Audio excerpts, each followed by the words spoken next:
दंडवत प्रणाम महात्मा सतीश दादा गुरु भोजराज बाबाजी अमृते श्री गोपाल कृष्ण मंदिर महानुभाव राजेशम तामसा तालुका हदगाव जिल्हा नांदेड. प्रथमतः मार्गाचे अधिकारण दत्तात्रय प्रभूंच्या श्री चरणी साष्टांग प्रणिपात करतो. साधनदाता सर्वज्ञ श्री चक्रधर स्वामींच्याही चरणी विनम्र अभिवादन करतो.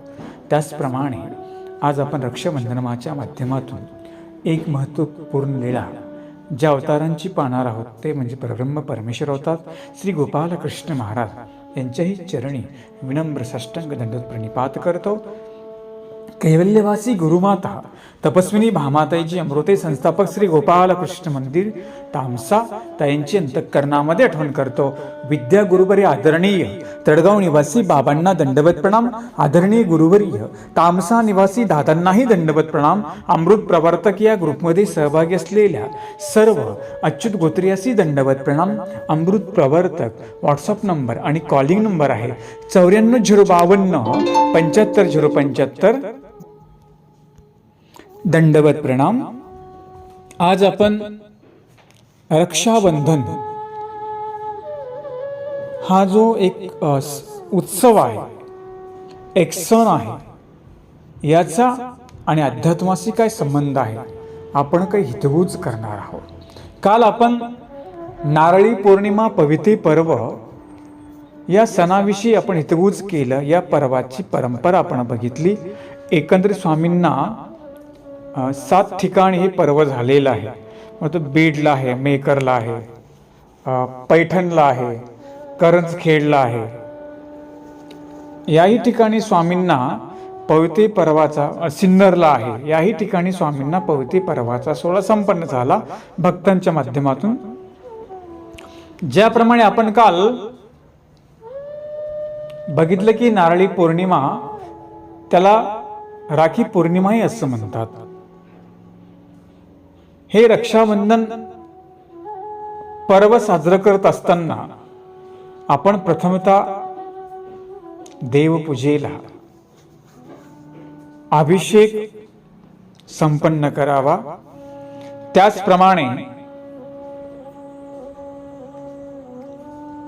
अभिषेक संपन्न झाल्यानंतर विडावसर उपहार विधी संपन्न करायचा आहे. आपण उपहारामध्ये जो तुम्हाला वाटेल तो गोड पदार्थ पण बनवू शकता. त्याचप्रमाणे हा जो सर्व विधी आहे हा विधी आपण दुपारी संपन्न करायचा आहे. आणि पवित्र पर्व जे आहे, काल मी सांगायचं राहून गेलो, पवित्र पर्वाचा काळ, अर्पण करण्याचा काळ तो आहे 6:30 ते 8:30-9 वाजेपर्यंत. म्हणजे शक्यतो 6:30 पासून 7:30 पर्यंत किंवा 8:30 पर्यंत, लईतले 9 पर्यंत आपण हा पर्वकाळ करू शकतो. त्यापुढे त्याचा अवधी संपलेला आहे. तिथी असते बघा ती, नंतर मग पौर्णिमा चालू होते. ते काल मला सांगायचं राहून गेलं. हा विधी जो पवित्र पर्वाचा तो संध्याकाळी, मला कोणी विचारलं बाबा पवित्र पर्व कधी अर्पण करायचं? संध्याकाळच्या वेळेला सायंकालीन पूजेसर कधी करतो आपण? 6:30 ते 7. 6:30 पासून 8:30 पर्यंत, लईतले जास्तीत जास्त 9 पर्यंत. आता शहरी जो भाग आहे ते लोक कुठे ड्युटी गेलेले असतात, सद्भक्त, त्यांनी 9 वाजेपर्यंत कमीत कमी. पण आपले जे खेड्यातले आता आहेत किंवा जे घरीच आहेत त्यांनी 6:30 ते 8 पर्यंत आपण हा विधी आपला संपन्न करायचा आहे. तो अवधी आहे, त्या अवधीमध्ये तो पर्वकाळ करायचा आहे. मी सांगायचं राहून गेलो, तुम्हाला मुद्दा तो मी सांगितला. तर पुढे आपण विषय बघूया की रक्षाबंधन हा सण साजरा करत असताना पहिलं आपण या रक्षाबंधनाच्या दिवशी प्रत्येक बहीण आपल्या भावाला एक धागा, राखी बांधत असते. त्याचप्रमाणे याच दिवशी जो समुद्र आहे त्या समुद्राचीही अन्य लोक पूजा करतात. कारण की समुद्र पावसाळ्यामध्ये खवळलेला असतो, तो शांत झाला पाहिजे आणि मग त्यापासून रक्षण व्हावं यासाठीही ती लोक तिथे नारळ अर्पण करतात. आपण सुद्धा आपल्या अधिष्ठाना स्थानाला, त्याचप्रमाणे गुरूंना आपण पवित्र समर्पण करतो. काल आपण बघितलं. आपण तर मुळात प्रपंचामध्ये अशांत झालेलो आहोत, आपण अशांत आहोत. आणि मग शांत कोण करतं या जीवाला? एक तर परमेश्वराचं ज्ञान किंवा ईश्वराचं सन्निधान किंवा एखादी ज्ञानी संत महात्मे या ज्ञानींच्या जवळकीने आपण जो प्रपंचामध्ये अशांत आहोत, शांत होण्याची जागा म्हणजे अध्यात्म आहे. आता परमेश्वर तर नाहीये, परंतु तेव्हा प्रत्यक्ष सन्निधान परमेश्वराचं होतं. आता आपलं रक्षण कोण करणार आहे? आताच परमेश्वराने सांगितलेलं वचन, त्यांनी सांगितलेला धर्म, धर्माने सांगितलेला आचार हा मला आमचं रक्षण करणार आहे. ज्याप्रमाणे प्रपंचामध्ये बहीण भावाकडून अपेक्षा करते की हा धागा मी तुला बांधते, तू माझी रक्षा करायची आहे, अशा प्रकारचा धागा ती बहीण त्या भावाला बांधत असते, त्याचं औक्षण करते, त्याला टिळाई लावत असते. त्या पाठीमागे एक परंपरा आहे, ते तुम्हाला मी पुढे सांगेल. परंतु आपण पहिलं काय करायचं? आपण पहिलं आपल्याकडे जी देवपूजा आहे त्या देवपूजेला अभिषेक संपन्न करायचा, विडासर संपन्न करायचा, उपहारविधी संपन्न करायचा. पहिल्या नामाच्या तुम्ही 11 गाठ्या नामस्मरण. श्रावण मास पहिल्या अवताराचा श्री गोपालकृष्णांचा अवतार या ठिकाणी झालेला आहे या महिन्यामध्ये. त्याचप्रमाणे रक्षाबंधनाची सुरुवात आहे ते मी सांगेल की खऱ्या अर्थानं ती द्वापरयुगापासून झालेली आहे. नंतर मग राजांच्या कथा पुढे येतात, परंतु खरं रक्षाबंधन जे आहे की नाही याची सुरुवात कुठे केली? गोपालकृष्णांनी द्रौपदीच्या माध्यमातून केलेली आपल्याला दिसून येते. आपण ते पुढे पाहणार आहोत. आणि म्हणून प्रथम जे आपलं अधिष्ठान आहे त्या अधिष्ठानाला आपण विडा समर्पण केल्यानंतर आपल्याकडे जी राखी असते ना, धागा, तो धागाही तिथे अर्पण करायचा आहे. विड्यामध्ये ती राखी आपण ठेवायची आणि ती राखी विड्यासीत आपण तिथे विडा समर्पण करायचं आणि देवाला सांगायचं, देवा, ज्याप्रमाणे आपण द्रौपदी मातेचं रक्षण केलं आणि तोच खरा परमेश्वर माझी रक्षा करणार आहे. जीव जीवाची रक्षा करू शकतो का? देवता जीवाची रक्षा करू शकते का? नाही करू शकत. करू शकत नाही म्हणजे रक्षा कशाला म्हणतात? शेवटपर्यंत साथ देणे याला म्हणतात रक्षा. जसं आपण व्हॅलेंटाईन डे साजरा करतो की नाही, म्हणजे त्याला प्रेमाचा दिवस म्हणतात. ते फॅड आलंय बघा, व्हॅलेंटाईन डे, बरेच डे साजरे होत असतात. तिथे नाही का म्हणतात, ते जर कोणावर प्रेम असेल तर तो तिथे धागा बांधतो आणि काय म्हणतो, मी शेवटपर्यंत तुझ्यावर प्रेम करेल की नाही सांगता येत नाही. तिथे तुम्हाला धोकाही भेटू शकतो, जीव तुम्हाला धोकाही देऊ शकतो, परंतु परमेश्वर आम्हाला कधी धोका देणार नाहीये. म्हणून ईश्वराला प्रार्थना करणं फार महत्वाचं आहे. जीवाची अपेक्षा करण्यापेक्षा, जीवाचा आसरा करण्यापेक्षा ईश्वराची आसरा करणं, अपेक्षा धरणं फार महत्वपूर्ण असतं. म्हणून तो धागा आपण त्या विड्यामध्ये अर्पण करायचा. म्हणजे काय, धागामध्ये राखी असते ना, राखी ती आपण ईश्वराशी अर्पण करायची. तशी तर खरी जी राखी ना आपली गाठी बघा, कारण 24 तास आपल्या ती हातामध्ये असेल तर आपली रक्षा आहे. हे फक्त वर्षाकाठी आपण हा सण साजरा करतो, एक परंपरा आपण साजरा करतो. खरी जर राखी आपली कोणती असेल ना, ती आपली गाठी आहे की नाही? बरोबर. मग ती गाठी आपल्या मनगटामध्ये मनगटी असते किंवा आपल्या गाळ्यामध्ये गाठी असते, ती एक रक्षा कवच आपलं आहे. हा धागा काय आपण ठेवू, तो नंतर पाण्याने कुजून जाईल, तुटून जाईल, परंतु देवाची जी राखी आपण ती खरी गाठी आहे. आपण उत्सव परंपरा साजरा करायचा की आपण राखी त्या विड्यामध्ये ठेवायची, मी असं म्हणणं ठेवू नका, परंतु खरी जी राखी ना आपली ती गाठी आहे. कारण की सदा सर्व काळ ती गाठी जर आपल्या सोबत असेल, जर आपण परमेश्वराचं नाम करू तर देव आपलं काय करतो, रक्षणही करतो. आपण अनेक वेळा चरित्रामध्ये बघितलेले आहे. आणि म्हणून देवाला प्रार्थना करायची, देवा या प्रपंचामध्ये फक्त रक्षिता, तारिता, पोषिता, प्रतिपालिता तू आहे देवा. जीव फक्त दिल्या घेतल्याचे आहेत, सोयरे फक्त दिल्या घेतल्याचे आहेत. मग तो कोणी असेल, भाऊ जरी असेल, तो फक्त दिल्या घेतल्याचा आहे, हो की नाही? प्रपंचामध्ये तुमचं जे स्नेह असतं, जर तुम्हाला त्यांनी काही दिलं आणि तुम्ही जर त्यांना काही दिलं, तेव्हा तुमचं प्रेम टिकतं आणि तेव्हा तुमचे ते कामी पडतात. जेव्हा तुम्ही बिनकामी ठरताना तुमच्या कुणी कामी पडत नाही. एका ईश्वरा वांचोनी आहे का कोणी आपल्या कामी पडणार? जीव तर स्वार्थी सांगितला ना. पण एखाद्या भावाचं खरंच आपल्या बहिणीवर प्रेम असेल, तो शेवटपर्यंत तिला साथही देतो. मी असं म्हणणार देत नाही म्हणून, परंतु शक्यतो आता कसं झालंय, जास्त कलियुगामध्ये जास्त स्वार्थी प्रेम झालेलं आहे, बिगडी प्रेम झालेलं आहे. आजकाल भावा बहिणीचं प्रेम दिसतंय का आपल्याला जास्त? एकदा ती जर का बहीण माहेरी गेली, जर तिचा नवरा मरण पावला, ती बिचारी विधवा झाली, तर भाऊ तिला उभं करतो का आपल्या जवळ? असा कोणता भाऊ आहे का तिला सांभाळतो का? तो तर म्हणतो नाही नाही, माझ्या बायका मुलाचं मला पडलेलं आहे, माझंच मला पडलेलं आहे, तू तुझं बघून घे. आहेत अशा परिस्थिती आहेत. याला भाऊ बहिणीचं प्रेम म्हणता येईल का? तुम्ही फक्त मग धागा म्हणजे काय तुम्ही केला? फक्त तुम्ही परंपरा पूर्ण केली, फॉर्मॅलिटी पूर्ण केली, परंतु तुम्ही जो धागा आहे ना, तो वचन तुम्ही दिलेलं आहे, तो आपण निभावलं का? त्या गोष्टीचं नाही निभावलेलं आहे. आणि म्हणून आपण प्रेमामध्ये शपथ देतो किंवा प्रेमात आपण वचन देतो, आपण ते निभवतो का? किंवा आपण चांगल्यापणामध्ये वचन देतो, आपण तो शेवटपर्यंत निभवतो का? प्रत्येकाने विचार करा. नाही. अशा बऱ्याच विधवा स्त्रिया आहेत की त्यांना त्यांच्या भावांनी दूर केलेलं आहे. 10% भाऊ असतील की ते आपल्या बहिणीची नंतरही काळजी घेतात.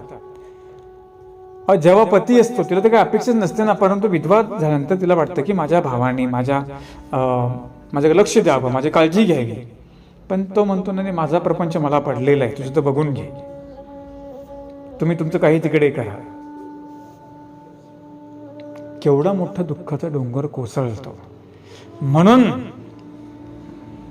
द्वापार युगात आपल्याला जावं लागेल. गोपाल कृष्णांनी द्रौपदी मातेचं रक्षण कसं केलं हे आपल्याला पुढे बघायचं आहे. आपण फक्त वचन देतो, आपण फक्त म्हणतो तुम्हारे लिए कुछ भी करेगा, फक्त आपण म्हणतो, वेळ आले की आपण पाठीमागे सरकतो. आपण ज्याला प्रेमाचं वचन दिले ना, आपण त्याच्यावर जर वेळ आली ना, आपण पाठीमागे सरकतो. आपण जर एखाद्या बहिणीला वचन दिलं ना, आपण पाठीमागे सरकतो का? आपण फक्त आपला स्वार्थ पाहत असतो, हो की नाही? मग ते नातं आपण टिकवलं का? मग ते नातं मैत्रीचं असेल, ते प्रेमाचं असेल किंवा ते बहीण भावाचं असेल, आपण ती नाती टिकवली का? जर आपण एखाद्याला वचन दिलेलं आहे, शब्द दिलेला आहे, आपण तो पाळतो का? हाही विचार केला पाहिजे. आज या तरुण पिढीमध्ये फक्त एक घाई झालेली आहे. आपण पाहतो कॉलेज परंपरेमध्ये, ठीक आहे मैत्री करणं चांगलं आहे, वावगं काही नाही आहे, असली पाहिजे. का मित्रता ही, मैत्री ही माणसाला एक प्रकारचं एक वेगळं आनंद देत असते, परंतु ती करताना आपण ती निभावली का? आता मैत्री दिवस पार पडला.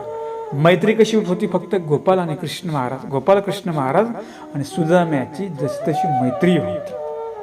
जो खरा जीवलग मित्र म्हणतात, जो आपल्या दुःखात साथ देतो, सुखात साथ देतो. सुखात तर देईलच की, पण दुःखात साथ देणारा, दुःखामध्ये साथ देणारा तो खरा मित्र म्हटला जातो. दुःखामध्ये साथ देणारी ती खरी पत्नी म्हटल्या जाते, दुःखामध्ये साथ देणारी ती खरी मैत्री म्हटल्या जाते. तुमचं प्रेम किती आहे, ते कुठे आहे, जाणीव कुठे होते? दुःखामध्ये होते. सुखात तर सगळे तुमच्या पाठीमागे उभे राहतात, दुःखात कोण उभा राहतो? इथे तुमचं मैत्रीचं मूल्य समजतं, कोण तुमचं रक्षण करतं, इथे सगळं समजतं. रक्षाबंधन जो सण आहे, उत्सव आहे, तो पवित्र आहे, तो तसा जोपासला गेला पाहिजे. आणि म्हणून रक्षाबंधन,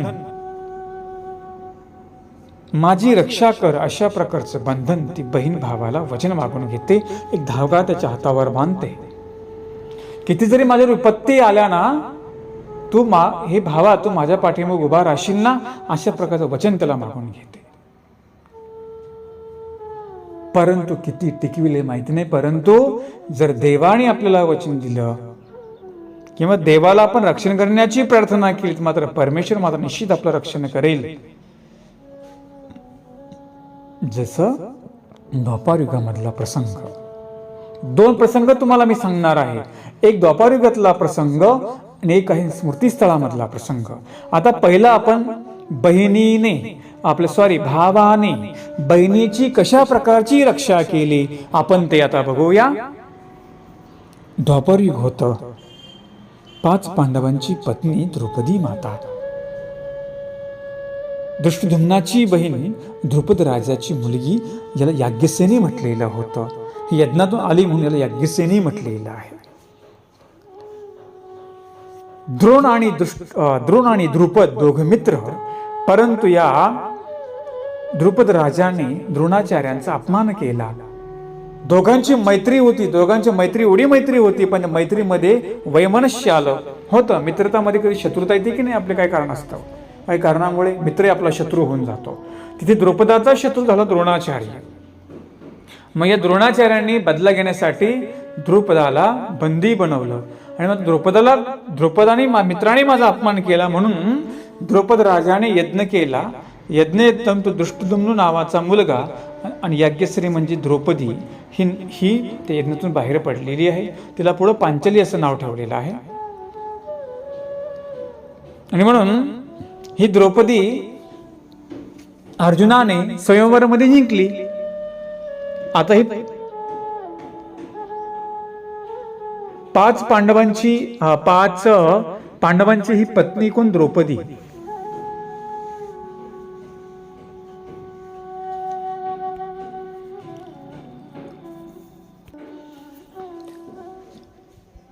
आणि ही द्रौपदी जेव्हा पांडवांची पत्नी बनून गेली, अर्जुनाने तिला स्वयंवरामध्ये जिंकलं आणि मग ही 5 पांडवांची पत्नी झाली. बऱ्याच काळानंतर पांडवांचं कौरवांचं विभाजन झालं. धृतराष्ट्राने पुत्राच्या प्रेमापोटी आंधळ होऊन पांडवांना हस्तिनापुरात राज्य न देता त्यातला एक भाग म्हणजे खांडवप्रस्थ दिल्या गेलं. आणि खांडवप्रस्थ दिल्या गेल्यानंतर पांडवांनी भगवंताच्या कृपेने, आता पांडवांच्या पाठीमागे गोपालकृष्ण महाराज होते, त्यामुळे त्यांना कुठली काही कमी नव्हती. सदा सर्व काळ त्यांच्या पाठीशी देव होता. कुंती मातेने त्या परमेश्वराचं चिंतन करून, त्याही मध्ये कुंती माता ही गोपालकृष्णांची आत्या होती. आणि हा संबंध एक नातेवाईकाचा संबंध, दुसरा धर्माचा संबंध. आणि गोपालकृष्ण महाराज सदा सर्व काळ पांडवांच्या पाठीशी उभे होते, कारण की पांडवांकडे धर्म होता. ज्या ठिकाणी धर्म असतो तिथे भगवंत असतो. ज्या ठिकाणी धर्म आहे तिथे अधिष्ठान आहे. म्हणून आपल्या घरात आपण धर्म का दररोज करतो? धर्म म्हणजे काय? जे आपल्याकडे पूजा, त्याचा अवसर करणे, स्मरण करणे, पारायण करणे याला धर्म म्हणतात. त्या ठिकाणी भगवंताचं अधिष्ठान असतं. आणि पांडवांकडे धर्म होता, पांडव नीतिमंत होते, त्यांच्याकडे धर्म होता, देव त्यांच्या पाठीशी होते. एक वेळेस याच पांडवांनी इंद्रप्रस्थ निर्माण केल्यानंतर फार सुंदर राज्य निर्माण केलं. राज्य पाहण्यासाठी अनेक गावोगावीचे लोक आले असताना पांडवांनी सगळ्यांना आमंत्रित केलं. आमंत्रण देत असताना पांडवांचा मावशीचा मावस भाऊ नाही, गोपालकृष्णांचा मावस भाऊ शिशुपाल, म्हणजे गोपालकृष्ण देवकीच्या बहिणीचा मुलगा शिशुपाल, चेदी नरेश त्याला म्हणतात, त्यालाही आमंत्रण दिलं गेलं. आणि हा मुळात याचा जन्म असा झाला, याला 3 डोळे होते. याची भविष्यवाणी कथन केली होती की याला पाहिल्यानंतर ज्याला पाहून याचा 3रा डोळा गायब होईल तो याचा वध करेल. मग सगळेजण त्याला भेटायला गेले लहानपणी. गोपालकृष्ण महाराज बलराम पण गेले. देवाने पाहिल्याबरोबर त्याचा डोळा गायब झाला. आणि मग गोपालकृष्णांची मावशी म्हणजे शिशुपालाची आई रडायला लागली. त्याने सांगितलं, कृष्णा तू याला अभय दे, कारण की तुझ्याकडून याचा डोळा गायब झाला पाहिल्याबरोबर तुझा मृत्यू याच्या हातामधून, म्हणजे तुझ्या हातामधून या शिशुपालाचा मृत्यू आहे. अशा प्रकारची गोपालकृष्णांची मावशी त्यांना म्हणते. त्याने सांगितलं, मावशी तो माझा मावस भाऊ आहे लगेच त्याला मी मारणार नाही, त्याचे 100 अपराध मी माफ करेल, पण 100 अपराध झाल्यानंतर 101 अपराध जेव्हा तो करेल ना, तेव्हा मात्र मी त्याचा वध करेल. अशा प्रकारचं वचन गोपालकृष्णांनी त्या कोणाला दिलं? शिशुपालच्या आईला दिलं, म्हणजे त्यांच्या मावशीला दिलं. कोणाच्या मावशीला? गोपालकृष्णांची मावशी, तिला वचन दिलं. आणि मग बरेच हा आता मोठा झाला. हा यज्ञाचा प्रसंग, पांडवांनी फार मोठा रास यज्ञ त्यांना देवाने करायला लावला. कारण की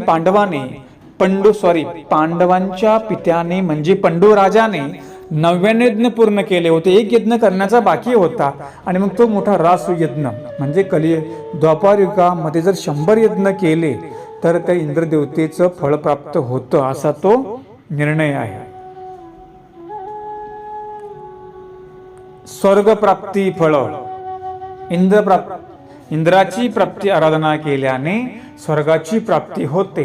म्हणजे 100 यज्ञ केल्याने इंद्राचं फळ प्राप्त होतं. अशा प्रकारचा एक सिद्धांत आहे सूत्रपाठामध्ये.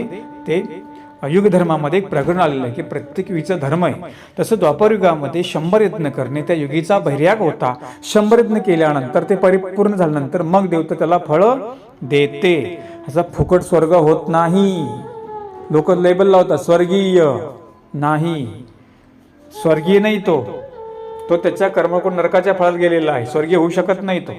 स्वर्ग प्राप्त होण्यासाठी 100 यज्ञ पूर्ण करावे लागतात. आणि तो नियम फक्त द्वापर युगामध्ये आहे, आता नाहीये. स्वर्ग काय फुकट नाहीये, त्याला पण एवढं खटोटप करावं लागतो, 100 यज्ञ करावं लागतात. आणि मग 99 पंडूराजांनी पूर्ण केले, यज्ञ भाग्य होता. मग तो देवाने या रास यज्ञाच्या माध्यमातून यज्ञ पूर्ण करून घेतला. म्हणजे एक प्रकारे म्हणतात आपल्यामध्ये मोठी वास्तुशांती कशी करतात, त्या काळात गावोगावीचे राजे लोक, महाराजे, साधू, तपस्वी, विद्वान लोकांना त्या ठिकाणी आमंत्रित केलं. ज्या सभेमध्ये गोपालकृष्ण महाराजही होते, मोठमोठे व्यासासारखे विद्वान ऋषी होते. सगळ्या गावीचे राजे बोलवले, का तर एक प्रकारचा अभिषेक त्या ठिकाणी करायचा होता. आणि त्या युधिष्ठिर राज्यावर बसवायचं होतं, इंद्रप्रस्थ राजा घोषित त्याला करायचं होतं. साठी सगळा तो प्रकार केला गेला. आणि मग असं झाल्यानंतर आता यज्ञ सुरू झाला. आता मग पूजेचा मान कोणाला द्यायचा? कोणी म्हटलं व्यासांना द्या, कोणी म्हटलं भीष्मांना द्या. भीष्म सांगितलं माझ्यापेक्षा व्यास मोठे आहे. व्यासांना बोलवलं. व्यास म्हटले माझ्यापेक्षा तो बघा, तो कोपऱ्यात ना गोपालकृष्ण महाराज जो पत्रावळ्या उचलतोय, सेवा करतात, त्यांना मान द्या, ते मोठे, ते ज्ञानाचं अधिष्ठान ते आहे. कारण की व्यास हे विद्यावंत होते, विद्यावंताला जाणीव असते काय आहे ते. आणि मग त्यांनी सांगितलं की त्यांचं पूजन करा. आणि मग गोपालकृष्ण महाराजांना आसनावर बसवलं. त्यांचे पाय धुण्यासाठी गेले असताना, पाय धुत असताना बरोबर शिशुपालाचा प्रसव त्या ठिकाणी उभा राहिला. शिशुपाल तिथे आला, शिव्या देत शिव्या देऊ लागला. हा गवळीचा आहे, हा चोरटा आहे, हा भगोडा आहे, हा विषय लंपट आहे. अनेक अनेक अनेक प्रकारच्या शिव्या दिल्या. हा गाईचं शेण काढणारा आहे, दूध काढणारा आहे, हा गुराखी आहे, ढोरक्या आहे, अनेक शिव्या त्याला दिल्या. आणि मग तिथे सगळे ते वातावरण सगळं बिघडलं.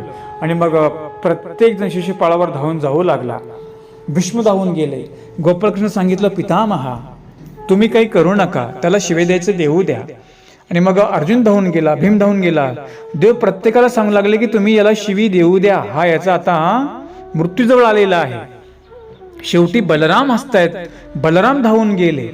आणि मग गोपालकृष्ण महाराज बलरामाला आठवण करून देतात, दादा तू विसरला का, मी आपल्या मावशीला म्हणजे याच्या आईला मी काय वचन दिलं होतं, मी 100 याचे अपराध पोटामध्ये सामावेल. जेव्हा हा 101 अपराध करेल ना, तेव्हा मी याचा वध करेल. अशा प्रकारचं भगवंत म्हणतात की मी शिव्या मोजतोय त्याच्या, मी हसत नाहीये. आणि मग अशा करता करता करता करता करता करता 99 शिव्या दिल्या. आणि गोपालकृष्ण महाराज म्हणतात बस शिशुपाल आता थांब, जर का एक जरी शिवी तू आता दिली, एकच शिवी तुला आता माफ आहे. फक्त 100 शिव्या झाल्यानंतर एक जर शिवी तू मला वर दिली तर तुझा मी शिरच्छेद करेल, लक्षात ठेव. आणि मग तो प्रसवी होता, त्याचा मृत्यू तिथं आलेला होता ना. हे प्रसवी असतात बघा मागच्या जन्मातले, नामधारकाला नाव ठेवलं, वासनिकाला नाव ठेवलं, भिक्षूला नावं ठेवले, मग ज्ञानाला नावं ठेवले. हा प्रसव कुठे गेला? डायरेक्ट तो ईश्वरापर्यंत गेला. आणि मग असं म्हटल्याबरोबर 100 शिव्या पूर्ण झाल्या आणि 100 शिवी दिल्यानंतर गोपालकृष्णाने त्याचा शिरच्छेद केला, सुदर्शन चक्राच्या माध्यमातून शिरच्छेद केला. आणि मग त्या ठिकाणी देवाचं बोट कापलं. आणि बोट कापल्यानंतर सगळीकडे पळापळी सुरू झाली. देवाची भगिनी सुभद्रा, तिथे देवाची पत्नी सत्यभामा, रुक्मिणी या सगळ्या तिथे होत्या. परंतु स्वतःची बहीण सुभद्रा ठिकाणी होती. सगळीकडे पळापळी सुरू झाली. महालात चिंदी शोधू लागल्या. आता तो महल, तिथे चिंदी कुठे सापडेल का? द्रौपदी मातेने जेव्हा बघितलं, पटकन देवाकडे पळत आली आणि आपल्या भरजरी शालूची तो भरजरी शालू फाडला आणि देवाच्या बोटाला बांधला. एक धागा देवांच्या बोटाला बांधला आणि तिथे देवाने तिला वचन दिलं.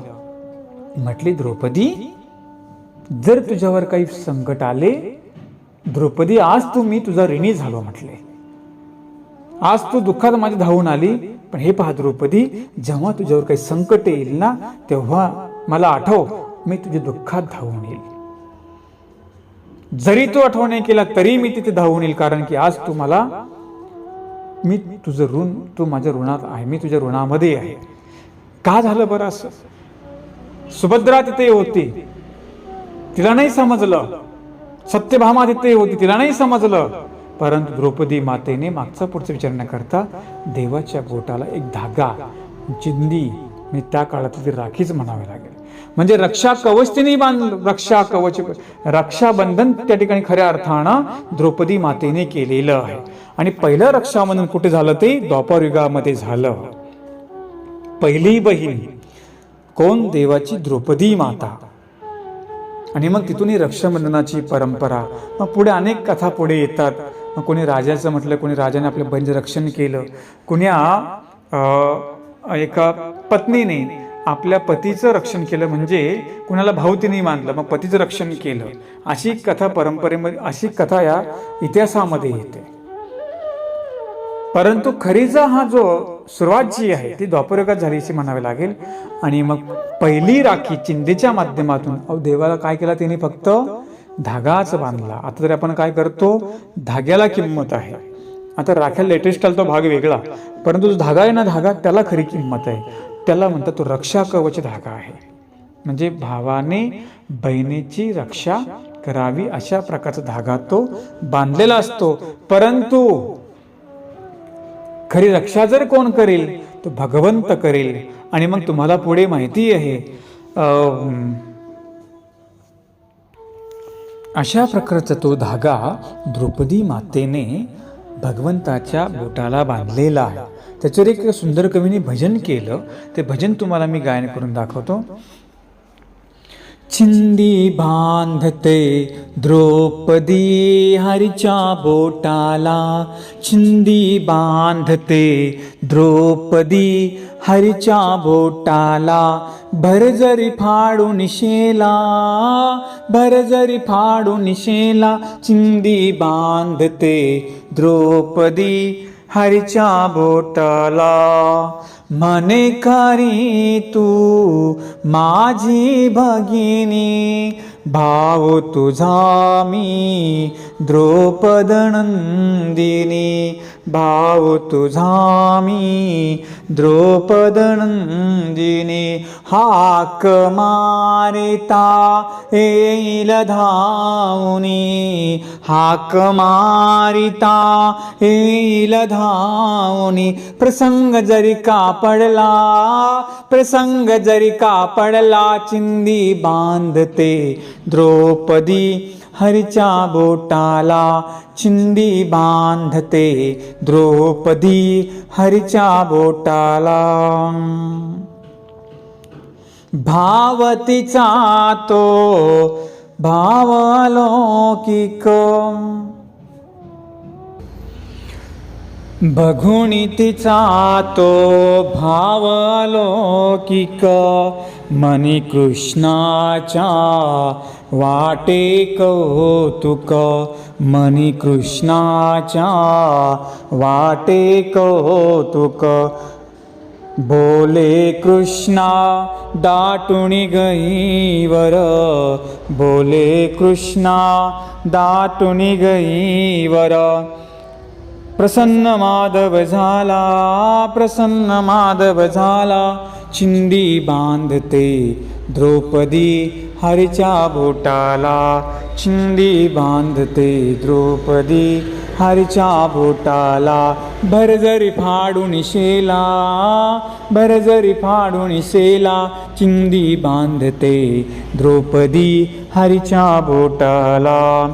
प्रसंग कैसा येईल मजवर, प्रसंग कैसा येईल मजवर, पाठीसी असता तो परमेश्वर, पाठीसी असता तो परमेश्वर.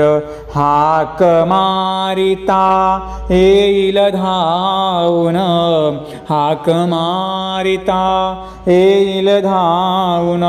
पुरलोचनी आला, पुरलोचनी आला, चिंदी बांधते द्रौपदी हरीच्या बोटाला, चिंदी बांधते द्रौपदी हरीच्या बोटाला. भरजरी फाडून शेला, भरजरी फाडून शेला, चिंदी बांधते द्रौपदी हरीच्या बोटाला, चिंदी बांधते द्रौपदी हरीच्या बोटाला, चिंदी बांधते द्रौपदी हरीच्या बोटाला. श्री गोपाल कृष्ण महाराज की जय. अशा प्रकारचं कवींनी एका रक्षाबंधनावर जे भावा बहिणीच्या नात्याची गुंफून आणि द्रौपदी मातेची आर्तता करुणा त्या काव्यामध्ये भावलेली आहे. आणि देवानेही तिला कशा प्रकारचं अभय दिलं आपण त्या कडव्यामध्ये बघितलेलं आहे. अशा प्रकारचं हे भजन मी तुम्हाला गायन करून दाखवलं. तुम्ही सुद्धा हे भजन म्हणा, लिखाण करून ठेवा आणि आपल्या देवपूजेमध्ये म्हणत जा. ते सुद्धा एक प्रकार लीळेचा आठव आहे. रक्षाबंधनाच्या निमित्ताने ही लीळा आपण आठवायची आहे आणि खऱ्या देवाला आपण खऱ्या अर्थानं प्रार्थना करायची की हे देवा भगवंता, आपण ज्याप्रमाणे द्रौपदी मातेची रक्षा केली, आपण ज्याप्रमाणे पांडवांची रक्षा केली, अशा प्रकारची रक्षा म्हणजे परमेश्वर आपला माताही आहे, परमेश्वर पिताही आहे, परमेश्वर बंधूही आहे आणि परमेश्वर सखाही आहे. आणि म्हणून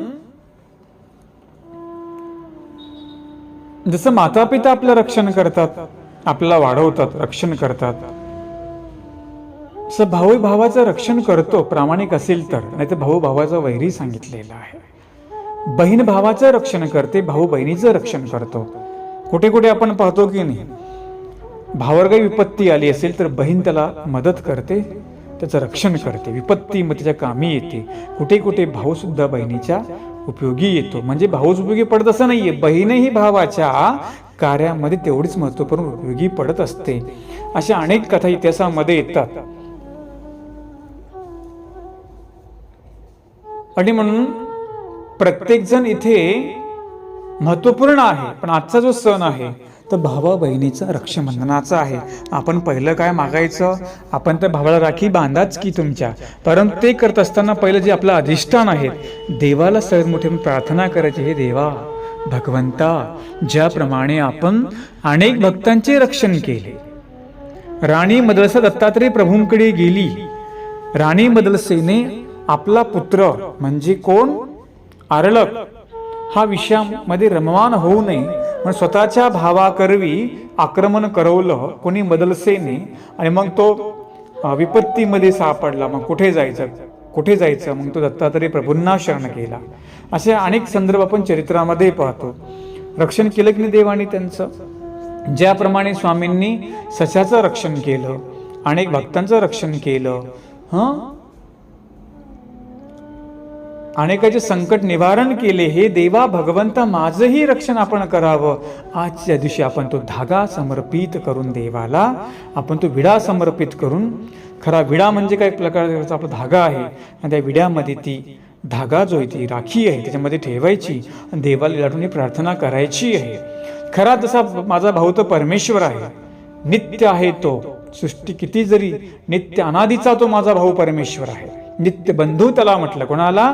परमेश्वर नित्य बंधू, नित्य राहणारा भाऊ आहे. हो की नाही? आपले एर भाऊ काय असेल काय तर आपल्या कामी पडतील, तर सगळे भाऊ मृत्यूच आहेत ना आपले. म्हणून जसा जसा खरा नातं कोणाशी आपलं देवाशी जोडायचं आहे.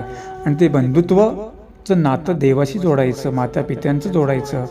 सखा गोपालकृष्ण माझा काय समजायचा? अर्जुन सखा समजायचा. त्याला माहिती आहे देव माझ्या पाठीशी, ते माझे. पण देवाला का मागून घेतलं अर्जुनाने? दुर्योधनाने 18 अक्षुणी सैन्य मागून घेतलं आणि एका अर्जुनाने फक्त भगवंताला मागितलं. कारण त्याला माहिती होतं भगवंत जर माझ्या पाठीशी राहतील तर भगवंतच माझी रक्षा करू शकतात. किती जैरी सैन्य असलं ते जीव आहे ते रक्षा करू शकत नाहीये, हे म्हणून त्यांनी देवाला मागून घेतलं होतं. आपण देवाला अशा प्रकारची प्रार्थना करायची आणि हा सण आपण आठवायचा आहे. पहिला आपण ते अधिष्ठान विडा समर्पण, अभिषेक, उपहार विधी, मग तो राखी आहे ती विड्यामध्ये ठेवा. आणि मग नंतर मग आपला भाऊ असेल, कोणी मग सक्का भाऊ आहे, कोणाचा मानलेला भाऊ आहे, कोणाचा भावच भाऊ आहे.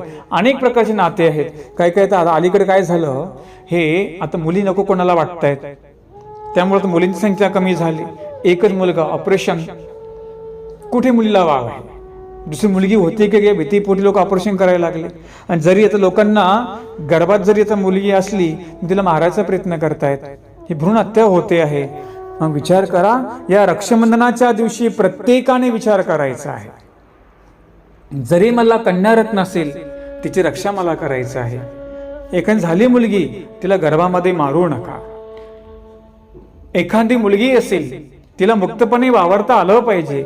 यासाठी हे बलात्काराचे प्रमाण कमी झालं पाहिजे. जर प्रत्येक पुरुषाने ठरवलं माझी पत्नी सोडता इतर जी स्त्री आहे तिला मातेप्रमाणे, बहिणीप्रमाणे जो मानेल की नाही, तेव्हाच आपल्या देशातले बलात्कार, अत्याचार कमी होतील. आज फक्त राख्या बांधू नका. एक पुरुष दुसऱ्या बाईवर अत्याचार करतो, त्याने समजून घ्या या जागी माझी बहीण असती तर मी असं बलात्कार तिच्यावर केला असता का, अत्याचार मी केला असता का. अरे एखादी जी स्त्री असेल तर कुठं दुःख अडचणीमध्ये असेल तर आपण तिचं रक्षण केलं पाहिजे. आपण तर तिचा गैरफायदा घेतो, म्हणून बलात्काराचे प्रमाण होतात. म्हणून जर एक पत्नी सोडता, जर तुम्ही एखादी स्त्री असेल, एखादी मुलगी असेल, तिला चांगल्या नजरेने बघितलं, मग तुम्ही तिला मैत्रिणी समजलं, तुम्ही तिला आपलं बहीण समजलं, फक्त नजर आपली बदलली पाहिजे. जेव्हा तुमच्या मनात असा विचार येईल ना, म्हणून प्रत्येक बहिणीने भावाला राखी बांधताना वचन मागून घ्या. आज जसा तू मला बहीण समजतो ना, तशी तुझी पत्नी सोडता तो सुद्धा इतरांना बहीण समज, त्यांची रक्षा कर, हेच वचन तू मला दे. प्रत्येक बहिणीने आपल्या भावाकडून हे वचन मागून घेतलं पाहिजे. तर बघा, बलात्काराचं प्रमाण कमी होईल. आणि त्याही भावाने वचन दिलं पाहिजे की ताई तुला मी वचन देतो, माझी पत्नी वगळता मी दुसऱ्या स्त्रीला पाहिल्यानंतर माझ्या मनामध्ये कुठल्याच प्रकारची भावना येणार नाही. अशा प्रकारचं वचन त्याने आज मागून घेतलं पाहिजे. आणि म्हणून हे रक्षाबंधन सण फार महत्वाचा आहे. तुम्ही तर राखी बांधाच की त्यांना, पण त्या भावाकडून या बहिणीने अशा प्रकारचं वचन मागून घ्या, हे तुम्हाला मला सांगायचं आहे. आणि म्हणून द्रौपदी मातेचं कसं रक्षण केलं, भगवंताने आमचं रक्षण करावं, अशा प्रकारचं काय झालं पाहिजे. आपण तिला आठवून देवाला हे सण आपण साजरा करायचा. नंतर मग तुमच्या भावाला राखी बांधा, अशा प्रकारचा मुद्दा सांगितला. एक मुद्दा स्मृतीसरला सांगतो की इथे जसा भाऊ बहिणीचं रक्षण करतो, द्वापरयुगामध्ये भावाने बहिणीचं रक्षण केलं, परंतु कलियुगामध्ये आमच्या मादायसाने आचार्यांचं रक्षण केलं. ते कसं आपण बघूया. माणवा पंथाचे पहिल्याचे नागदेवाचार्य, स्वामींचे आवडते शिष्य, स्वामींनी उत्तरापंथी निघून गेल्यानंतर आचार्य वेडेपिसे झाले. कारण की माझा देवच निघून गेला, आता माझा राहून काय फायदा आहे. आणि म्हणून बेलापूर या ठिकाणावरून, कारण बेलापूर स्वामी निघून गेले ना, माणवा पंथाचे 5वे पंचकृष्ण म्हणजे परमेश्वर कोण, चक्रधर स्वामी, हे बेलापूरून निघून गेले उदास होऊन या महाराष्ट्रावर. या लोकांनी त्यांना त्रास दिला आणि पंडितांनी त्रास दिला. काही ब्राह्मण वर्गाने त्रास दिला. मग स्वामी उदास झाले, देवाचं कार्य संपलं, उदास झाले, उत्तरापंथी निघून गेले. आणि मग गेल्यानंतर भट्टोबास म्हणतात की देवाशिवाय काही धर्म आहे का? ज्याप्रमाणे माता आपल्या मुलाला सोडून जाते, त्या मुलाला कसं वाटेल बघा, तो रडतो, तिला शोधण्याचा प्रयत्न करतो, त्याला काही करमत नाही, तो खात नाही, पित नाही, अशी आचार्यांची अवस्था झाली. आणि मग माझा देव श्री चक्रधर मला कुठे तो भेटेल का? आणि मग नागदेवाचार्य बेलापूरवरून वृद्धपूर या ठिकाणी आले. तिथे पण स्वामी नाही आहेत. आणि मग कुठे गेले? शोधत शोधत भानखेडीच्या जंगलामध्ये गेले. भानखेडी अमरावती जिल्ह्यामध्ये भानखेडी आहे. तिथे त्या भानखेडी जंगलामध्ये गेले. गेल्यानंतर शोधत शोधत असताना तिथे त्यांना विस्मृत अवस्था आली, म्हणजे देभान विसरून गेले. चालताना झोपायचं, एका झाडाला फांदीला धरायचं, तिथं झोपायचं. चालताना भिक्षा मागायची.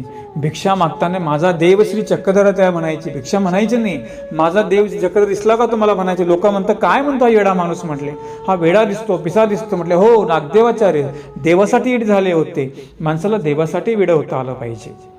ते वेड पण फार महत्वाचं असतं. आपण तर प्रपंचासाठी वेड होतो, आपण तर विषयासाठी वेड होऊन बसतो, हो की नाही? होतात ना वेडे. देवासाठी वेड होणं कधीही चांगलं असतं. आणि म्हणून ते देवासाठी वेडे झाले. भिक्षा जरी मागायला गेले, माझा देव श्री चक्रधर द्या म्हणायचे भिक्षेमध्ये. लोकांना वाटायचं काय मागतोय, अन्न मागायचं, चक्रधर काय करतोय हा. आणि मग लोक म्हणायचे अरे बापरे, हा कोणती येडा पिसा आहे. आणि मग लोक त्यांना भिक्षा द्यायचे, पाणी पिऊ वाटलं प्यायचे, नाही तर मग तसेच राहायचे. आणि मग त्या भानखेडी जंगला विस्मृत अवस्थेमध्ये पडले, देहभान विसरून गेले, देहकृष्य झालं. बरेच दिवस गेले. आणि मग ही गोष्ट जेव्हा मादायसाला समजते, मादायसा बेलापूर वृद्धपूरला येते, तेव्हा मादायसा नवगावला गेलेले असतात.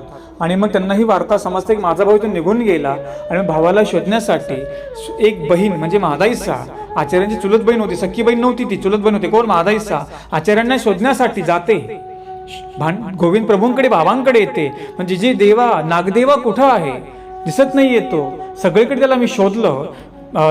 आमचे श्री प्रभू बाबा म्हणतात अहो मेली जाय भानखेड्याशी जाय म्हणे. आणि मग महादाईसा शोधत शोधत भानखेडीच्या जंगलामध्ये येते. तिथे आले असताना तिथे काही गुराखी असतात. त्या गुराख्यांना विचारते का रे बाबांनो, तुम्ही एखादा इथे मनुष्य पाहिला का जो चक्रधर द्या म्हणतो, जो देवासाठी वेडा झालेला आहे, असं कोणी मनुष्य बघितलं का? ते म्हणतो हो आई, एक वेडा माणूस आहे. तो म्हटले सारखा चक्रधर द्या म्हणतो म्हणाले, खात नाही, पित नाही, आम्ही त्याला देतो तर काही घेत नाही. कुठे? म्हटले त्या जंगलात तिथं पडलेला आहे. आणि म्हटले आम्ही त्याला कुरुंद नावाची वनस्पती त्याच्या तोंडामध्ये पिळतो तेवढंच, पुन्हा तो तसाच पडून राहतो म्हटले.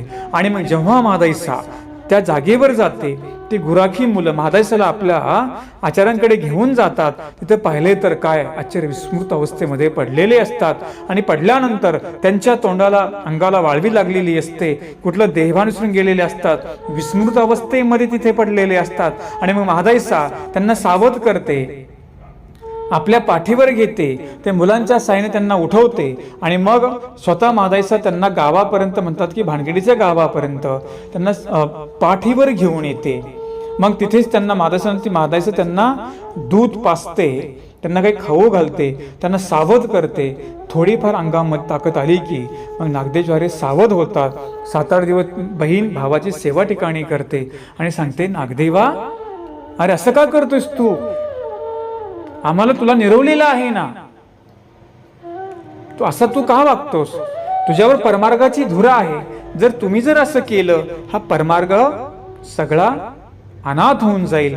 देवाने तुम्हाला सोपवलेलं आहे, देवाने तुम्हाला 700-500 गुरुकुळाचा आचार्य होशील अशा प्रकारचा अभय तुम्हाला दिलेला आहे. आणि म्हणून मला तुला निरवलं आणि तुला मला निरवलेलं आहे. अशा निरवणे म्हणजे हवाली केलेला आहे.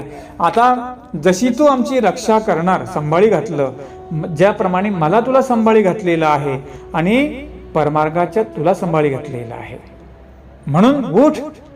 अशा प्रकारचे मादायसा त्यांना बोलते, त्यांना ते वचनाची आठवण करून देते, त्यांना सावध करते.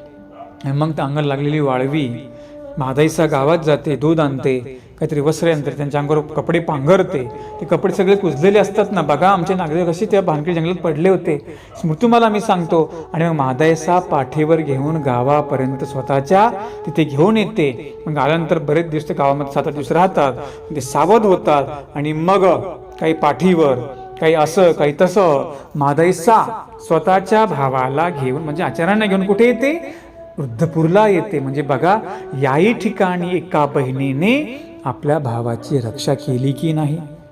जसं द्वापरयुगामध्ये भावाने बहिणीची रक्षा केली, याच ठिकाणी बहिणीनेही भावाची रक्षा केली. म्हणजे रक्षा करणे म्हणजे काय? विपत्तीमध्ये कामी येणे. फक्त राखी बांधणे नव्हे, त्या दिवशी विपत्तीमध्ये कामी येणे, अडचणीमध्ये कामी येणे, संकटामध्ये कामी येणे. आणि एखादी कोणी जरी असेल त्या स्त्रीचं रक्षण करणे, याला म्हणतात रक्षाबंधन. खरं रक्षाबंधन हे आहे. एखाद्या स्त्रीची अब्रूच जर कोणी लुटत असेल, जर कोणी बलात्कार करत असेल, तर आपण तिचा वाचवणं, रक्षा करणं, याला हे खऱ्या अर्थानं रक्षाबंधन आहे. आणि म्हणून स्मृती पाहत असताना इथे बहीणही भावाची रक्षा करते, हे स्मृतीस्थळामध्ये आम्हाला प्रसंग बघायला भेटतो. आणि म्हणून जर महादायसा नसत्या तर आपला पंथ पुढे आला असता का? नसता आला. जर महादायसाने आचार्याने उठवलं नसतं तर ते देवाकडे निघून गेले असते. आणि मग देवाचं ज्ञान कुठे झालं असतं? कुठे आपला पंथ पुढे आला असता? म्हणून बाह्य मार्ग राखिला, असा एक उद्गार स्मृतीस्थळामध्ये आचार्यांच्या मुखातून आलेला आहे. खरा हा मार्ग म्हटले बाह्यने राखिला म्हणजे म्हातारी महादायसाने राखलेला आहे. जर महादायसा आम्हाला पाठीवर आणत नव्हती, जर तिथे आली नसती जंगलामध्ये, तर आम्ही तिथेच पडून राहिलो असतो. म्हणून हे माझ्या बहिणीचा फार माझ्यावर मोठा उपकार आहे. म्हणून नागदेवाचार्य जर काही शपथ घालायचे असतील ना, तर महादायसाची आण म्हणायचे. करडेल का तुपेल जाणे तर महादायसाची आण म्हणते. खरं मग काय म्हणायचे? ही गोष्ट खरंच आहे की महादायसाची शपथ घेऊन सांगतो की मी ही गोष्ट केली नाही. म्हणजे आपल्या बहिणीची शपथ ते घ्यायचे. आपण घेतो की नाही? आपण देवाची घेतो, आईची घेतो, बापाची घेतो. नागदेवाची आपल्या बहिणीची शपथ घ्यायची. एखाद्या भावाचं आतुर प्रेम बहिणीवर असेल सुद्धा बहिणी शपथ सांगतो, माझ्या बहिणीची शपथ म्हणून तुम्ही केलं नाही का? त्या भावाचं तेवढं बहिणीवर प्रेम असतं की नाही? आणि म्हणून अशा प्रकारचा संदर्भ स्मृतीस्थळामध्ये येतो. तसं एखादी भाऊ जर धर्मापासून डगमगला असेल तर बहिणीने त्या भावाचं रक्षण करावं, म्हणजे त्याला धर्मावर आणावं. किंवा एखादी बहीण काय अडचणीमध्ये असेल तरी भावानेही तिला सहाय्य करावं. तसं आपण तर अच्युत गोत्रीय आहोत, आपली नाती ही धर्माची आहे, बरोबर आहे. जर प्रपंची नाते आपले आहेत, त्याही पेक्षा आपली नाती धर्माची आहेत. म्हणून एखादा साधू जर अडचणीमध्ये असेल तर वासनिकाने त्याला रक्षण करावं. म्हणजे काय? रक्षण देव तर करतोच की, पण त्याला सहाय्य करावी, मदत करावी. तसं एखाद्या वासनिक अडचणीमध्ये असेल, नांदरक अडचणीमध्ये असेल तर भिक्षूने त्याला काहीतरी सहाय्य मदत केली पाहिजे, सांत्वन केलं पाहिजे. हे सुद्धा एका रक्षामध्ये मोडल्या जातं, नाही का? विनायकबा स्मृतीस्थळामध्ये प्रसंग येतो. विनायकबा भिक्षेला गेले असताना एका नामधारकाचा मुलगा बाजूवर झोपलेला होता. तो एवढा गरीब होता, त्याच्या अंगाखाली टाकायला त्याच्याकडे कपडाही नव्हता. आणि विनायक बासांनी आपलं उपरणं अंगावरचं काढलं, दुहेरी केलं, त्या मुलाला उचललं आणि त्याच्या अंगाखाली ते टाकलं. ते मुल रडण्याचं शांत झालं. भट्टोबास म्हणतात की तुम्ही फार मोठं एक कार्य तुम्ही केलेलं आहे. हे विनायक दाही करणे, हे प्रीतीचं कार्य कोणी केलं म्हटलं? विनायक बासांनी केलेलं आहे. तसं आपल्या धर्मावर काही विपत्तीत असेल, आपण सर्वांनी एकत्र आलं पाहिजे. आपल्या उपदेशाला कोणी काय म्हणत असेल, साधूला कोणी काय म्हणत असेल, आपण एकत्रित येऊन त्या धर्माचं, त्या परमार्गाचं, त्या स्थानाचं रक्षण केलं पाहिजे. हे सुद्धा एक प्रकारचं रक्षाबंधनच आहे. जसं या सणा उत्सवाची परंपरा आपण साजरी करतो, तसंच धर्मासाठी, योग्य कार्यासाठी आपण सर्वांनी एकत्र उभं राहिलं पाहिजे. आणि ज्याप्रमाणे आज बहीण या भावाकडून धागा बांधून घेते की हे भाऊराया, तू माझं संकट जेव्हा येईल ना, खंबीरपणे माझ्या पाठीशी उभं राहा, अशा प्रकारचं ती बहीण त्या भावाला वचन मागून घेते. त्याचप्रमाणे त्याला जो गंध लावते, त्याचं पाठिंबा कारण आहे की तुला 2 डोळे आहेत, त्याप्रमाणे तुझं मी जे अक्षण करते की नाही, हा 3रा डोळा आहे, हा जरा जागृत ठेव. तुझ्या मनामध्ये कोणाविषयी अशा प्रकारच्या काही वासना वगैरे देऊ नको आणि तू चुकीचं पाऊल पडू देऊ नको. आणि म्हणून जसं मला बैल समजतो तसं इतरांनाही तू त्या दृष्टिकोनातून बघावं, अशा प्रकारचे त्या दिवशी त्याला ते टिळा लावते. त्याचा एक संदर्भ असं सांगितलेला आहे. आणि म्हणून पहिला आपण खऱ्या अर्थानं भगवंत आपला भाव, आपण त्याला प्रार्थना करायची, भगवंता, देवा, परमेश्वरा, स्वामी राया, माझं या सृष्टीमध्ये कधी काही विघ्न माझ्यावर येईल सांगता येत नाही, म्हणून माझं अनेक असे काही असुरी शक्ती आहेत, त्यापासून माझं रक्षण कर. फक्त आपण असं म्हणू नका, आपणही देवाचं म्हटल्याप्रमाणे करा, स्मरण करा, पारायण करा, देव तुमचं रक्षण करेल. आणि म्हणून हा सण आपण असं उत्साहाने साजरा करूया. रक्षाबंधनाच्या निमित्ताने एवढे हितगुज मी करतो. आणि जे आपली संस्कृती आहे आपण ती जोपासावी. दुसरी गोष्ट, मादसाची स्मृती आणि द्वापरयुगात लीळा हे लक्षामध्ये ठेवा आणि आमचे रक्षण व्हावं, देवाला प्रार्थना करा, एवढं सांगतो. आणि रक्षाबंधनाच्या निमित्ताने, या पर्वाच्या निमित्ताने श्री गोपालकृष्ण मंदिर, मानव राजेश्रम, तामसा, तालुका हदगाव, जिल्हा नांदेड, आदरणीय गुरुवर्य, परम श्रद्धे, परम पूजनीय परमहंस श्री भोजराज दादाजी अमृते यांच्या वतीने सर्व गोत्रियांना रक्षाबंधनाच्या निमित्ताने हार्दिक शुभेच्छा व्यक्त करतो. आणि भगवंतानं तुम्ही सर्वांचं रक्षण करावं अशा प्रकारचं चिंतन व्यक्त करतो. मीही सतीश दादा अमृते, अमृत प्रवर्तक समूह संचालक आणि प्रवाचक, अमृत प्रवर्तक या ग्रुपमध्ये सहभागी असलेल्या आणि त्याचप्रमाणे तमाम सर्वचित गोत्रियांना रक्षाबंधनाच्या निमित्तानं चिंतन व्यक्त करतो की देवाने तुमचं रक्षण करावं, विपत्तीमध्ये रक्षण करावं, संकटामध्ये रक्षण करावं. आणि तुम्ही सुद्धा एकनिष्ठतेने भगवंताशी एकनिष्ठ राहावं, तर तुमचं तो रक्षण करेल. म्हणून खऱ्या अर्थानं परमेश्वर आमचा माता, परमेश्वर आमचा पिता, परमेश्वर आमचा बहीण, बंधू, चुलता, तो बहीणही आहे, चुलताही आहे, सखाही आहे. आणि बहीण कसा कोण्या अर्थानं, बहीणही आपल्या भावाचं रक्षण करते. आपण स्मृतीमध्ये बघितलं तर परमेश्वर सुद्धा आमच्यासाठी बहिणीसाठी बहिणीप्रमाणे आमच्या पाठीशी तो आहे, तो रक्षण करणारा आहे. आणि म्हणून अशा प्रकारचं जसं भावा बहिणीचं प्रेम असतं की नाही, तसं भक्ताचं देवाचं प्रेम असतं, म्हणून त्याला बहीण असं म्हटलेलं आहे. खरं प्रेम कुठं उचकुट जसं परमेश्वराचं भक्ताचं प्रेम, नंतर नंबर लागतो भावा बहिणीचं प्रेम, आणि तिसरं प्रेम कोणाचं असतं मग ते पती पत्नीचं प्रेम असतं, तिसरा नंबर तो आहे. म्हणून अशा प्रकारे त्याला बहीण असं म्हटलेलं आहे. आणि म्हणून देवाने आमचं रक्षण करावं अशा प्रकारची भगवंताला प्रार्थना करतो. आणि हा राखी पौर्णिमेचा सण म्हणजे नारळी पौर्णिमा उर्फ रक्षाबंधन हा सण आपण अशा प्रकारे साजरा करायचा, अशा प्रकारच्या विधी करायचा, एवढं सांगतो आणि थांबतो. अमृत प्रवर्तक ग्रुपच्या माध्यमातून आपण लीळा ही संदर्भ श्रवण केले. ज्यांना अमृत प्रवर्तक ग्रुपमध्ये सहभागी व्हायचं 9452 75075 या नंबरला कॉल करा, मेसेज करा. दंडवत प्रणाम. जय महानुभाव.